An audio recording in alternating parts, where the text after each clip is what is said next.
Trade has a significant impact on business opportunities, employment, and the socio-economic development of any country. Since 2020, Swisscontact has been an implementing partner of the Global Alliance for Trade Facilitation. The alliance brings together public and private actors within the trade ecosystem and seeks to implement useful reforms to facilitate trade in developing countries. Removing barriers in cross-border trade boosts export volumes, improves transparency in inspections, and reduces operational costs, particularly for micro, small and medium enterprises. Together, we enable businesses in several countries to trade more easily thanks to optimized customs processing and modernized trading procedures. In Uganda, we are working to make the export process for fruits and vegetables faster, efficient, and more cost-effective. We focus on building and testing new ideas in very difficult markets, Uganda being one of those. Key change is in three processes. One, to streamline the inspection process to international standards, to introduce technology within the SPS inspection process that brings efficiency and a bit of data collection as well. And thirdly, to build capacity of players in the sector, both public and private. Horticulture, it's, I think, among the 5 main lines of export to Europe, and then among them is the fresh fruits and vegetables.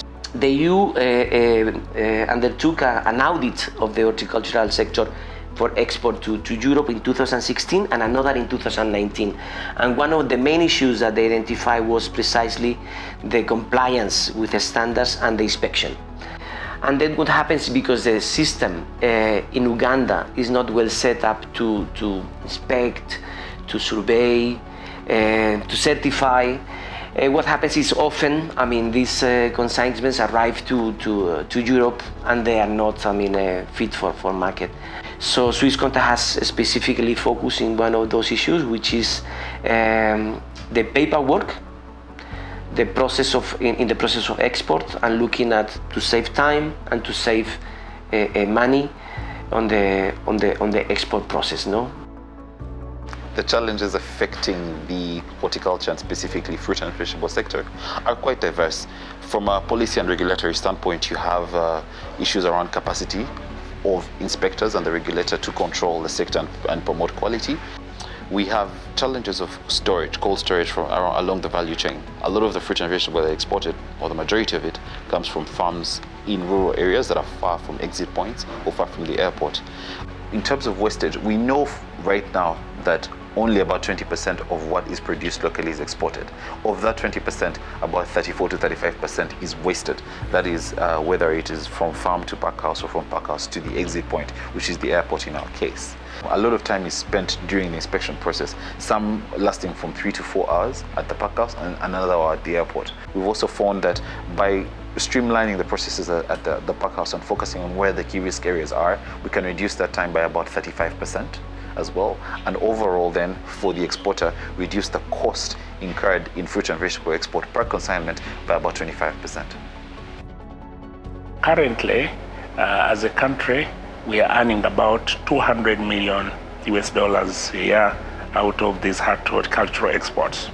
Our medium term is to double this figure to about $500 million from these exports. And our target really is to make horticultural exports be, and for Uganda, more than coffee currently, more than tea, and all those other traditional exports. So because of this, we partnered with this project to improve our exports, not only to the EU, but to other markets globally at national level. The main idea is to create an enabling environment for the private sector to do what they do best. So one, we have trained the quality controllers of the private sector. Two, we have also trained our inspectors in data procedures and actually even developed protocols. We are looking forward to even digitizing these business processes of inspections so that, with the hope that we can make them faster, we can make data available to support decision making as we certify these products for export.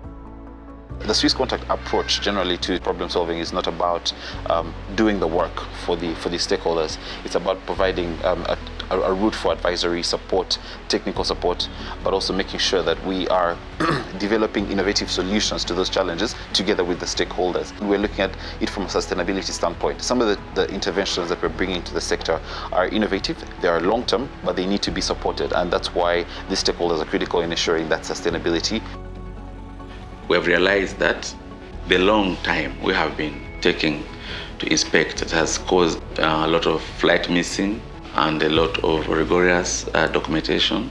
Through the assessment, Rush has come up with appropriate, comprehensive templates that bring out all the compliance information that the EU needs and the Minister of Agriculture needs to have our products accepted both at the exit point and at the entry point in Europe.